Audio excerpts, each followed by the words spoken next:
Welcome to Access Zen with Gregory Foster. Our program will help you set a more perfect balance between your inner world and the outside world. And now, here's your host, Gregory Foster. And good morning, everyone. Thank you so much for having us back. This is Gregory Foster, your host. You're listening to Access Zen Radio, and we've got a really awesome show that I want to share with you today. It's titled The Art of Zen Business, the value of long-term meaningful business relationships and positive communications. Not only are they good for the soul, but they're good for the bottom line as well. And my very special guest today, I have the CEO, Dave Cohen, from Mobilize, and he's going to be joining us in a few minutes. And I've known Dave, almost 13, 14 years, and he's got just an incredible track record of business success, startup businesses that have become very, very successful. He's going to share with you his company, what he's doing, and really, how I view Dave Cohen as someone who really values the art of relationships in the business that he does, and really comes from a heart-centered place and really cares about the people he works with. And that is the theme of our show.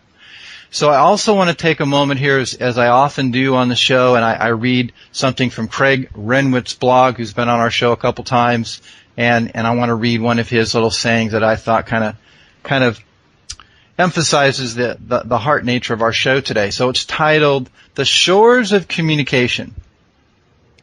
You are an island, a collective of senses, tasks, emotions, and declaratives, a mass of energies that will astound you with their depth and resourcefulness if you grant them space, serenity, and compassionate support to develop and create your own personal language that could not only guide your heart, but for those around you as well.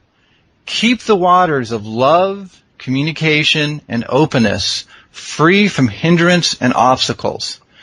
Build a channel of shared knowledge that can support and elevate each other.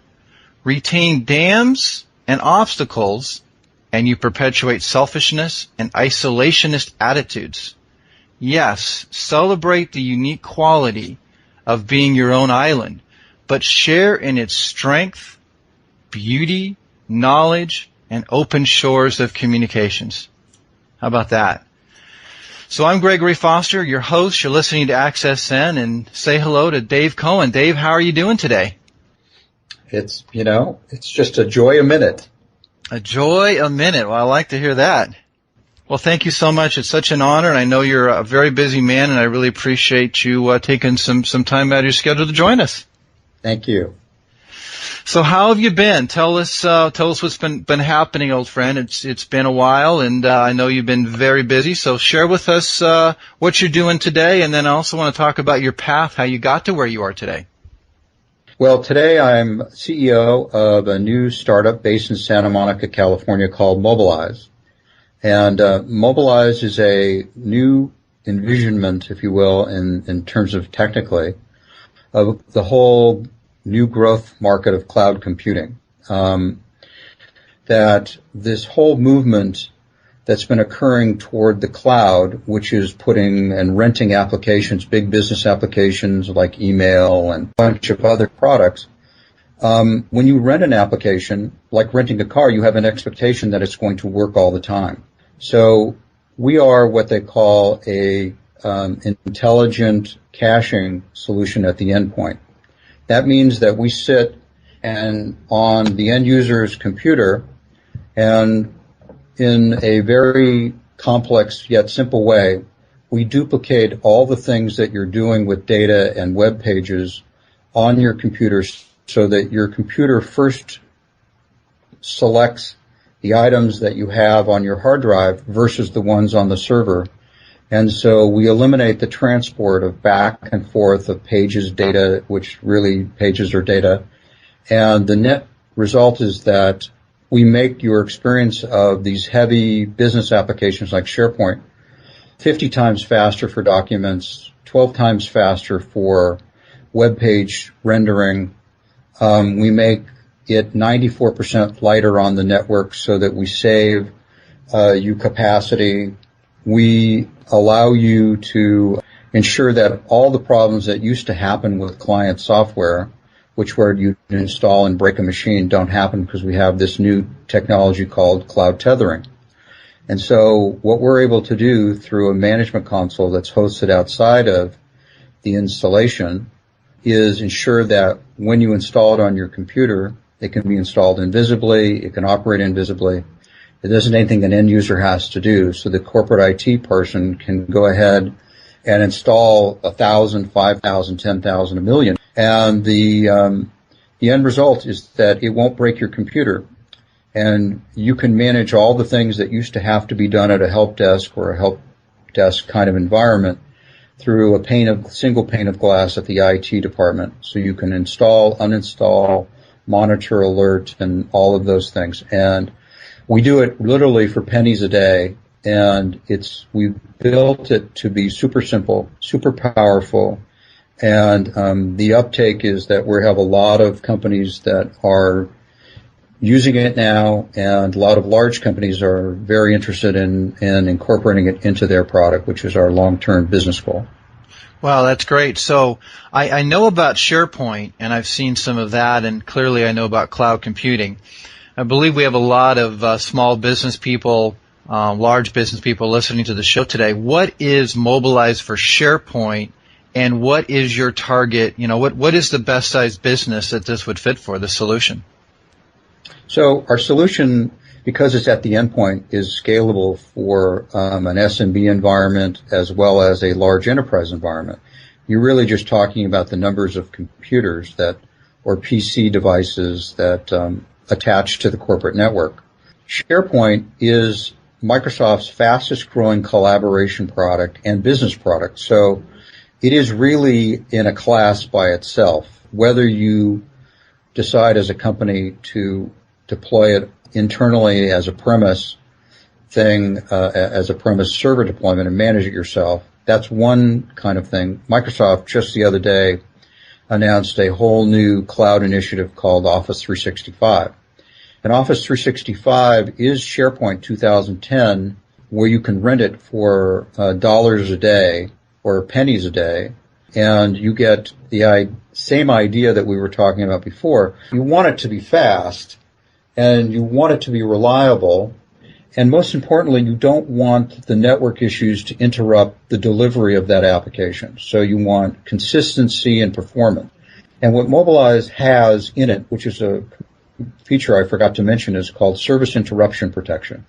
And imagine, if you will, that your network that is delivering, or the network that delivers to your network, is having issues and can't deliver the access you need to Office 365, Google Docs, or any other application, Salesforce.com. We're able to ensure that you still have access to the application in a local fashion, and you're able to continue to use SharePoint and its interaction with all of the other Microsoft components, Dynamic CRM and other kinds of things, even though the network has failed. So imagine being able to be in a place or in a situation where you absolutely have to continue to work and access the documents that are important to you as a daily part of your business, and the network denies you access to that. But with Mobilize, you still have access to all of those things. And what Microsoft engineered with Outlook was the idea that you could use email offline, and then when you got online, it would automatically send it back to the server and distribute it. So we've created that functionality, if you will, for SharePoint, and it's just a simple couple of bucks a month to rent it from us, or buy it at $24. And our model, like we did at FrontBridge, is to sell through partners. So we have a number of partners that are selling it as part of their ongoing SharePoint businesses. And SharePoint for Microsoft is $1 billion business and has 120 million users around the world. Wow, that's fantastic. What are some of the goals that you have? And then we'll kind of get into some of your background and all that kind of good stuff. What are your goals with Mobilize? Where do you want to take it? What's your vision? That's a very good question. Our goal literally is to see Mobilize on every desktop. And why wouldn't you want to be able to protect yourself from network disruption? Why wouldn't you want to have the applications you use in the browser faster, why wouldn't you want to have them be lighter on the network so you save money? The numbers that are being bantied around for cloud computing are in the 50 to 100 billion in a few years, and I can see that, right? I mean, the idea of having the opportunity to rent a multi-million-dollar deployment for a few bucks a month, in the case of SharePoint and other kinds of products like it, is a very compelling business proposition. So we want to be on everybody's desktop. Well, that's a beautiful goal. So, Dave, I've known you for a long time, and thank you. That's a beautiful outline of what you do and how you do it, and I'm sure our listeners can get a very good sense of just what an incredible, strong, sharp business person you are and the success you've had. But let's talk more about your personal success path. As I first met you, and I'll just set and now the listeners have heard this beautiful, powerful, eloquent, masterful presentation you just gave. When I first met you, I saw you in a Hawaiian shirt overlooking Marina Del Rey with this beautiful office, and you were one of the most inviting and engaging people that I've ever met, quite frankly. From a business perspective, I had really no idea what Big Fish did, which became FrontBridge, which became the Microsoft Forefront solution. But I was very impressed with how you managed the people that you worked with, the relationships you had with them. So not only are you a very powerful and effective communicator as a business leader, but really what struck me was how you were able to pull everybody together from a relationship perspective. So talk to me a little bit about that. Like when I look at your company at Mobilize, I see some familiar faces that were wearing Hawaiian shirts just like you. Tell us about that story a little bit. I learned early in my career that no one does it alone. And the corollary to that is that if, in truth, no one does it alone, then you need to be grateful for the people that come your way and for the offers of assistance that people give you. And nothing is truer when you are an entrepreneur, because as an entrepreneur, you are literally naked. You have to learn to see who you are and what's the highest and best use of your time and capabilities, and get people who compliment you yet challenge you, and that you create, if you will, a tapestry of a company that is people who are smart, who are honest and forthright, and are going to tell you the truth. And the truth is sometimes difficult, always difficult to hear, especially when it speaks to deficiency and issues that could affect the outcome of the company. So it's always good when it's good, but when you're a new company and you're trying to assess and come up with process and product features and capability, you need people you can trust. And I've been lucky in my life to have people who fit that bill. In the case of Phil, who is the chairman of Mobilize, he was the CEO of Big Fish and gave it its primary guidance and capability. And then he was somebody I'd worked with for years before that in the computer industry. So I've known Phil for almost 30 years, and we are kind of the, frick and frack kind of thing. We like to work with each other. We challenge each other. As the proverb, one piece of iron sharpens another, so does one man sharpen another. And Phil and I do that with each other. And there are times that there are sparks, most certainly. But the outcome and the quality of the outcome is significant. And the same is true with Vicky. Vicky is somebody who really gets the customer and brings the customer and the customer experience into every conversation we do and we have. And I rely heavily on that because it's not necessarily my greatest forte, but it is something that needs to be represented in the conversation. And there are those people, right, who you have to have as you're going forward that help you balance the product so that people see it simply yet powerfully, that it's compelling. You want to be able to use it, sell it, and so forth. And you're going to have, moments of crisis. And for us at Big Fish, we had, many of those, some of which are our own making, some which were the fact that the dot-com market blew up and we had external factors to have to consider, like financing and where do you go from here, and the sacrifices that you have to have and be willing to take and the burdens to carry put you in a position where if you aren't ready to accept help from others, and if you're not able to be grateful and thankful for them, you won't survive. You'll personally self-destruct. And it was one of the great lessons for me that the mature are able to ask for help in the right way and are able to gratefully accept it in a way that people feel good about giving it. And I think that's one of the keys in terms of long-term, is knowing that people are taking your vision and improving it and refining it is a humbling experience. It really is. And when FrontBridge left for Microsoft, there was almost 200 people, and yet the vision that we had was still very much intact. It just was better. It was better in every way because 180 people around the world had improved it. That's humbling. And it makes you very grateful for the opportunity to work with these people and to know these people. And we could have never gotten where we were without people like you, Greg. So, I mean, it was a very wonderful experience. And I will say that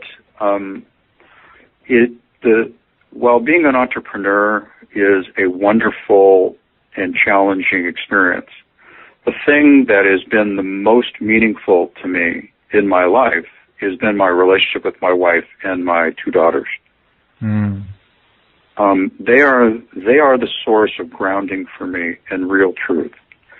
And when you realize that it's difficult to face failure, whether it's in a temporal sense or in I need to change who I am to become something more. Right? I have a misconception about myself. Sometimes misconceptions can be, I think too highly of myself, or I don't think highly enough of myself. And the places that at least I've had to find those kind of truths have been at home with my family. And so my gratitude first and foremost is to my wife, who is my best friend and who has made me a better person, a better man, a better everything. And my second most important job has been as a father. And all those skills that I've learned in being a father have helped shape me as a manager, and because really my job here is to shepherd these people and to ensure that there's a fit. And if there's not, to have a very candid and forthright conversation with them about it's not working. And it's not working because, and it's okay, you need to move on, or we need to move on, or we need to adjust to each other. But it's that kind of clear communication that I've learned at home that has so helped me be able to be the kind of manager I am today, and hope to be even more so in the future. Well, that's really beautiful, and you are a very heart-centered manager and clearly a father and a husband. Dave, we're going to take a short break, and we'll be right back. I'm Gregory Foster, and you're listening to Access Zen. And now, let's return to Access Zen. And we're back. I'm Gregory Foster, your host. You're listening to Access Zen Radio.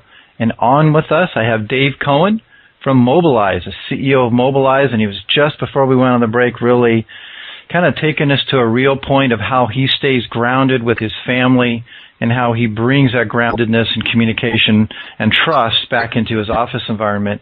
So Dave, please continue with that theme and how you cultivate the relationships in your office and how important that is in translating that into success as your business moves forward. I treat all of the people who work for me, and I think they treat me as adults. And so there is an expectation that as an adult, you know what you need to do and you need to go out and do it. And as I referenced earlier, I have three primary, if you will, principles that guide how I engage with people. number one is no surprises. And despite all of the things that people talk about, people really don't like surprises, especially if they're negative. And in a business setting, surprises can have all sorts of consequences that you may or may not be prepared for. So surprises are not necessarily a good thing. The second thing is ask for help. Ask for help often and early. And the last one, as I mentioned earlier, is that no one does it alone. And these are principles that the people around me and I had internalized. And so I behave this way with them, and they behave this way with me. And so it makes for a much more structured and communication-centered engagement. So if you don't talk, then you're going to create or if you forget, then you are going to create a situation where there's a surprise.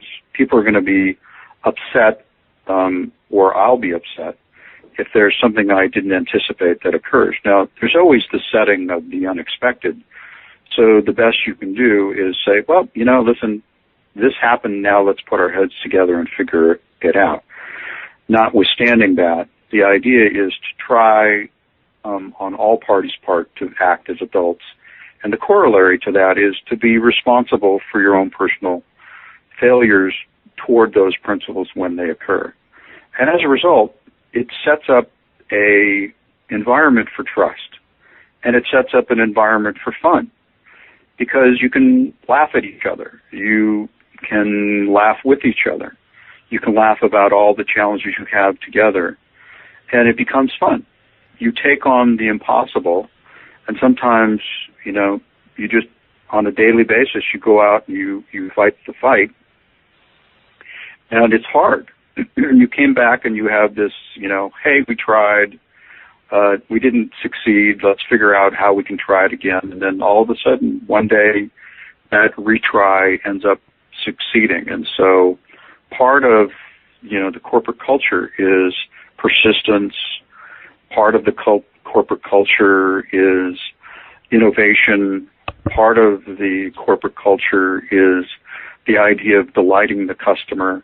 And how do you do this? How can you step back and design these things into the process and the product and really satisfy yourself and be honest with yourself that you're doing that and you're really giving everything you have?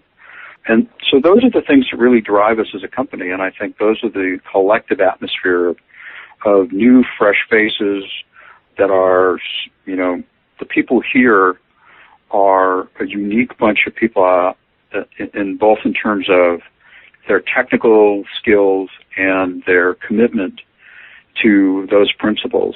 I mean, they challenge me every day, and I guess really what I'm saying is that there is no I in team. I know that's an overused thing, but it's really true. I mean, I feel like we succeed and fail as a group here. And so when we have discussions about our goals, we have both sides of the house, the dev side of the house that are creating the core components of the product, as well as the parts that are selling the product, so that we get a really comprehensive view of what we can and can't do and how long it takes to be able to do that, and so forth, and what's important in prioritizing. And as I said before, in relationships, you never know where the good idea is going to come from. And so I'm always expecting it to come from the most unexpected place. And the way you create that is to invite them in and you listen. And these people always surprise and delight me with just wonderful ideas and very valid criticisms that change our decision matrices and push us in a different direction. So Mobilize has been is and continues to be for me a very unique and wonderful experience. Well, that's really, you've really said some good stuff there. So I want to kind of I always like to take a step back a little bit and kind of focus on that. One thing that I've heard you say a couple times, and this goes back, many years, and that is, the business concept of the golden rule, which used to be, who holds the gold makes all the rules, right? Mm-hmm. But reality is that's outdated and counterproductive. That kind of, I'm your boss, do what I say, don't criticize the company, isn't really very valuable today, is it? Well, for some people, they choose to follow that kind of thinking, right? And their history is the road to history, or the road through history is littered with companies that have chosen that path. The latest being, and RIM and what's happening with them and the products like that. And then they have Apple and Apple reinventing itself and all of that kind of stuff. So the truth of the matter is that, as you say, if you don't get people who tell you the truth, then you're condemned to believe your own truth, and the results and consequences of that will be catastrophic. So I want people to tell me the truth, even though I may be part of the problem. So I have an opportunity to examine my role in this and then make decisions to do something else, to change the problem, change the context around the problem, to find a solution. So yes, people telling the truth and engaging you in a trustworthy manner is something you have to build and you have to make a priority. Dave, it's fascinating that you would mention RIM, because I don't know if you saw the article that I saw, and I forget the trade publication, but it basically is from a validated, anonymous RIM employee sending out a deep plea to his upper management in Canada to seriously rethink how they're approaching the company. I don't know if you had a chance to read that or not. No, I did not, but I have been reading other, kinds of things and like that. And I'm always concerned that somebody else, so what is the term, only the paranoid survive. So I constantly think about how would somebody do what we do. And, we've been very innovative. We have patents and we have all sorts of things that today nobody does as comprehensively what we do as what we do.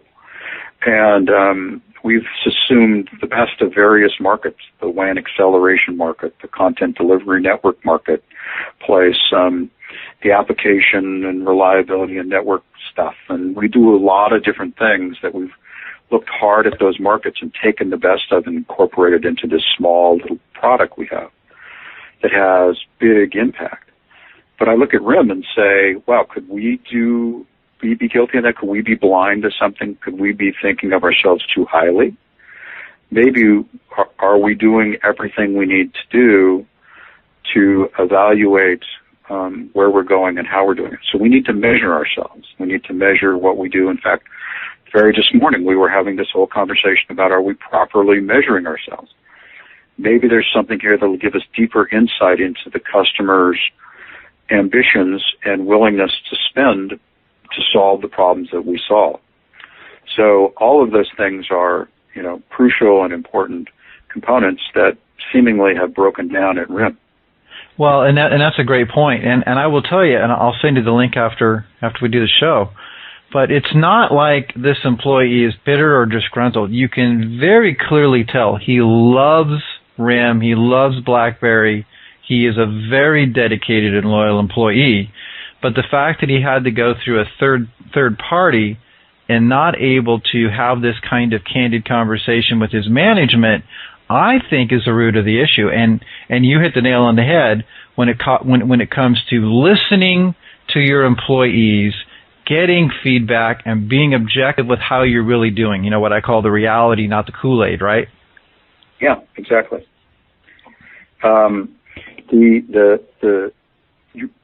If you constantly are looking at the challenge and wondering how somebody else would do this, then you can take steps to address those things, right? At least in terms of your marketing and your messages and your tactics and your strategy. One of the companies I worked for years ago did something that I thought was very innovative.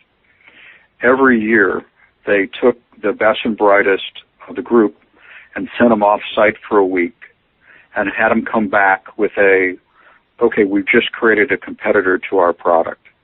And they would come and they would present this to the management team. And as a result of that, a lot of things would change in the product roadmap, in their marketing, and their messaging, and so forth. And as a result, they ended up selling themselves for a lot of money later on because they constantly were thinking about there's nothing in this product or process that was sacrosanct, that couldn't be changed because somebody would force the change upon them. So let's force it upon ourselves by treating a part of ourselves once in a year to what if we went out and reinvented this whole marketplace? What would it look like? And I think that's really an impressive skill, and I've always kept that in mind as we are developing our products. How could somebody else do this? How could somebody else make this better, cheaper, faster? To that point, when we're talking about the golden rule, so the real golden rule is we all work together, right? We all share this life and want to be happy, so let's be happy and productive together. Let's be real with each other. Let's have open communications, right? Yeah, and to give an example of that, we're at that point in our development where we're attracting the attention of some very, very large technology companies, and they are beginning the process of kicking the tires, evaluating what we do and our claims. And the good news is that all of what they find, if you will, under the covers are exciting to them, and so the feedback thus far has been very positive all the way around. But we had one of these kick off the other day, and so one of the leadership went up and met with this particular company and the particular lead on this evaluation, which is sizable. And when it was all done, we all gathered together, all 12 of us gathered here in my office, and we let the lead, brief us on all of this stuff. And everybody got an opportunity to acknowledge this individual and this individual's hard work and stuff like that. And then conversely, we were all acknowledging the role that we played as a group in making this opportunity a possibility. And so one person may be the lead, but that lead doesn't necessarily mean that they created and or will fulfill the opportunity alone. So it's making these things that we don't do it alone, we're a team. A reality about how you do that is crucial. And then we went out to lunch afterwards and we all celebrated. And then we're on to the next thing, right? But there's a moment, taking that moment to make everybody understand that what you do and how you do it matters, and keeping that tether to you don't do it in isolation, you're not doing it alone, it's really critical. We're all adults is really the message of the company. It's very cool. Yeah, and you've always been that way, and I think you touched on that earlier when you talked about how you stay grounded with your family, and you bring that family into your office, right? Mm-hmm. You don't have to be really mean to somebody in the business world. Remember that old concept, and I've worked with some people that have that old concept where they feel like they have to be a certain way, kind of negative management approach, and then they go home and they're all bright, happy, and shiny. Well, the danger with that is if you're not consistent with how you are with everybody, then you start to send mixed messages, right? And then you become less effective as a manager and less effective as a person, right? Yeah, it's very true. I like the way you said that you carry your family into the office, and we think of ourselves as a family, right? We have our squabbles, we have our fights, but there are certain rules that govern our behavior, and as a result, the quality output just keeps getting better and better, and the insights into how we do things just get deeper and more positive. And you end up creating a momentum that you, in case of myself, I'm like, wow, look what we're doing. This is really cool. These people are really cool. Look what they're saying, doing, thinking, and so forth. And it's humbling. It really is. It's humbling and inspiring all at the same moment. Do you find that when you feel like you're really stressed and you've got these huge, what I call analytical left brain assignments, and you find yourself getting pulled into that when you can find something to laugh about with a coworker and you just feel this sense of relief? Do you find that today? I know I've always seen you be like that. Every evening I walk into the dev side of the company office and I joke with them.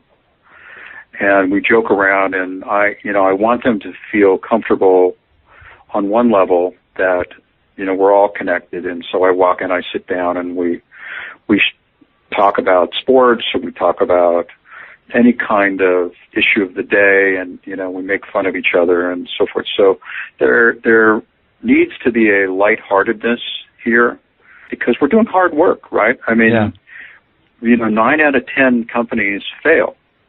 And the ones that succeed have to succeed for a specific reason. And the road to success is not a straight one. It's not an easy one. There's going to be moments of testing us and our mettle, both emotionally and from an intellectual skill perspective. And I expect those to happen, because that's exactly what's happened to me at every other one I've done. And this particular group is extraordinarily resilient. I mean, everybody has been all in on this in ways that really are unique. Time, emotional, financial. This is a very unique knit group here. Yeah, that's beautiful. That sounds really familiar. We kind of have a saying on the show, Dave. It's kind of like, work hard, stay focused, be sincere, but don't take things too seriously. Keep it in perspective, be flexible, be resilient. And that's what I really hear you saying, and that's the key to success when things start to get a little challenging out there, right? That's absolutely true. As a CEO, it's always your fault, right? And that's a difficult concept to really own, that when there's a mistake, it's because I missed all of the warning signs that are there, and they're there. And it's my responsibility. And so the whole notion of accountability has to start with me. And the idea that nobody else is to blame is everybody else has the assignment of fixing it. It's my job to take the blame on things. So that kind of leadership is mine and mine alone. And I'm lucky in this respect that our chairman and I have worked together for so long, and that he's been such a very positive role model in this regard. And again, this is the way that I have learned to have my family life, and to be able to carry that into this family life has been an easy transition, because I have that other resource available to me, and I have that partnership with my wife, who's truly one of the most remarkable individuals I've ever met. That's beautiful, and so valuable in a business situation to be able to keep it all in perspective, right? Yeah, right. And I have to say that as a CEO, there are moments that you go through this, am I doing the right thing? You doubt yourself, and to be able to come home to a partner who can help you analytically and emotionally balance those and fix those things is a real gift. And so I am very grateful that that's what my life consists of, is that kind of resource. I also remember when this was a few years back, I think when your kids might have been a little bit younger, you talked about, and I heard you talk about it from a business point of view, about ownership and personal responsibility, and you've talked a lot about trust.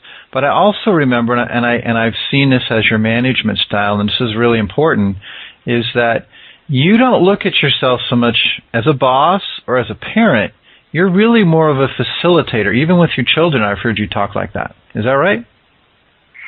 Yeah, so I think we move in and out of different roles at different times, and different identities that are associated with those roles. What's interesting is that I remember when our kids were little, my wife gave me this book called You Are Your Child's First Guru. And I thought, that's such an interesting notion, which is, what am I supposed to do as a parent, right? Where am I supposed to go with this? And I think that same kind of notion holds true as a CEO, as a manager. Where am I going with this, and how should I facilitate this as my employee's guru, right? So their results are not you, and you are not their results. Is somehow to have the separation that you can look at things objectively. So the critical thing is you want these employees /kids coworkers to launch. You want them to be successful. You want them to have a meaningful experience that enriches their skill set, that emotionally is deeply satisfying. And that doesn't mean they won't have moments of upset. And that doesn't mean that they won't have moments of crisis. But how do you help facilitate those things so that they can build the skills that allow them to move through these things and on to the next challenges in their life in a deeper and meaningful way? That's part of my job, both at home and here. That's the goal of facilitation, I think. Oh, that's so good. And as I'm listening to you, I'm not sure if you're talking about raising kids or employees. You know, it's kind of a crossover, right?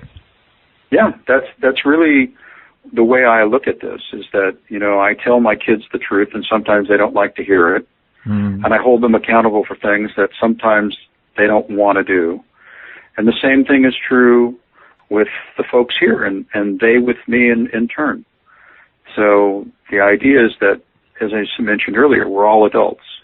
We know what needs to get done, and we have to take responsibility for that which we do well and be proud of it, as well as for that which we do poorly and improve it. And I agree with that. And, you know, I've worked with my organization for over 20 years, and I've been very blessed to have that same kind of leadership and management pretty consistently throughout my career. And I've been blessed to work for managers all the way to the top who have listened to the ideas that, you know, I'm just a national account manager, but someone will listen to me. And when you're heard as an employee, if you make someone feel really empowered, and when you make your employee feel empowered, guess what happens? Your company becomes empowered, and that's how you become successful. Would you agree with that? Yes, absolutely. I think that the best ideas I hear come from others that create the synergy that changes my thinking. I know that when you and I were originally thinking about how to make FrontBridge Big Fish into a Sprint product, you had very definitive ideas. And I remember thinking to myself, these are really good ideas. I'm going to execute on them. And it was those ideas that helped us ultimately become a key part of the Sprint portfolio. Yeah. I mean, Sprint ultimately made hundreds of millions of dollars off this product. They made it because of people like you who gave ideas and into the process. And you can look back at this and the success of that and see your fingerprints on it. It's a very cool thing. It is. It's a beautiful thing, and I was honored to have that opportunity. And I think for me, you know, I think someone said it's not the destination so much, you know, getting to the prize. It's the journey along the way and all the value that comes from the learning and the experiences, right? Well, so I'll beg to differ a bit. I think that, and I'll use we used to go when I was little on Sunday drives, and my parents would drive places, and it would make me nuts that we weren't going someplace. And so I think there's a balance between you need to have a destination and you need to get there. Mm-hmm. And you need to get there in a reasonable amount of time, because otherwise you don't have a way to measure yourself. And so it's partly the process and it is partly the destination, and being flexible enough to know that maybe that's not the right destination, time to change it. Or maybe, as my brother and I used to cajole my parents, stop for ice cream along the way. Stop for ice cream along the way. I like that. And staying focused is absolutely, you know, a very important thing. But when you look back, when you see the Dallas Mavericks who won a championship, which moment are they going to remember the most? When they're celebrating the trophy, or when they're thinking back on the moments, like when they made those fourth quarter comebacks, or they were in a dire situation and they had to pull together? Which one do you think is more meaningful? And I realize they're both equally meaningful, but for me, it's always that when you think back on the moments when you got through it, and then you can share in the destination. You know what I mean? Yeah, you know, you bring up an interesting point. And when I started my career in business, I was hired by the second largest computer company in the world back then, which was Sperry Corporation. And I was sent into this 18-month training program on the East Coast that was affiliated with one of the leading universities. And so during the day I went to the university to learn all about computers, and then in the evening I went to their programs to learn all about the things that related to their computers and process. And one of the things that they taught us was that selling a big, huge mainframe computer took 1,500 steps, and that at every step they were all interlocking. And they said, be prepared that when you get to the 1,500th step, it'll feel disappointing because it'll be over and you're going to start anew. And I think that your Dallas Maverick thing represents that. I think that every achievement was important and necessary to the overall goal. And I think that the day after they were disappointed that they were no longer playing, there were no more challenges ahead. They were going back to something different and moving ahead, yet knowing and having now to soak in the fact that they're the world champions of the NBA. So they've got both. So, yeah. I mean, you have to have both to facilitate what you want. You have to have the end goal, and you have to have the ability to use the momentum of achieving each of those individual steps and those, as you refer to them, comebacks, which is character, right? So I know that in the hard moments, that even though things look bleak, it's not over. You haven't taken us into consideration, Mr. Opponent, and we're going to come back and we're going to win. And they did. Yes. That's very cool. It's very inspiring. Yes, and it's like that in business, isn't it? It is that way in business. It's that way in life. That is life. It's life. That's exactly right. Beautiful. Well, Dave, I so much appreciate your time on the show today. So before we go, just give us one more quick commercial on Mobilize. How do people find you? How do people buy your products? So the way you find us is on the web, which is www.mobilize, MOBOLIZE.com. And again, if you are going to be using cloud-based products and applications, you're definitely going to want to include Mobilize into that mix, because we'll make the experience the one that you're hoping to have. And we'll eliminate the fact that networks and things that you don't control, nor does the application owner control, can be, in fact, positives in getting work done, saving money, making things faster, and all that stuff. It's a very cool product. Beautiful. And I've looked at it, and it really does look sensational. And if it's anything like the FrontBridge product, you're headed for more stardom, my friend. Well, thank you from your lips to God's ears. You got it. We'll send it up. We'll send the light that way for you. There you go. Well, Dave, thank you so much for your time. I hope you have a wonderful, wonderful weekend. You know, Greg, thank you very much. It's great to reconnect with you, and best of success with this wonderful program. Thank you so much. I'm Gregory Foster. You've been listening to Access Zen Radio. Have a wonderful week. Thank you again for being a part of Access Zen. Please join your host, Gregory Foster, again next Thursday. We'll reconnect next week.